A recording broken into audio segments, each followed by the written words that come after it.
রাত তখন প্রায় 12টা। গ্রামের দক্ষিণ প্রান্তে একটা পুরনো ভাঙাচোরা বাড়ি দাঁড়িয়ে আছে বহু বছর ধরে। সবাই বলে ওই বাড়িটা অভিশপ্ত, কেউ কাছেও যায় না।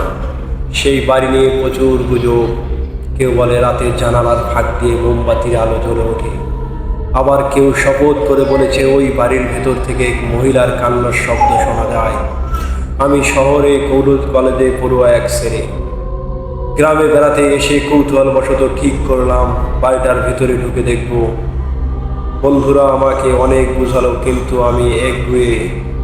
অবশ্যই অন্ধকার রাতে হাতে টর্চ লাইট নিয়ে উঠে বাড়ির ভিতরে ঢুকলাম।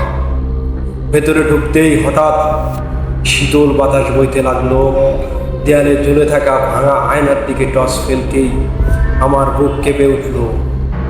আয়নায় আমি নিজেকে দেখতে পেলাম না, বরং সেখানে দাঁড়িয়ে আছে এক কালো ছায়া। দীর্ঘ চুল, রক্তমাখা চোখ, মুখ ফাঁক করে যেন কিছু বলতে চাইছে। হঠাৎ সেই ছায়া ফিসফিস করে বলল, তুমি কেন এলে আমার ঘরে?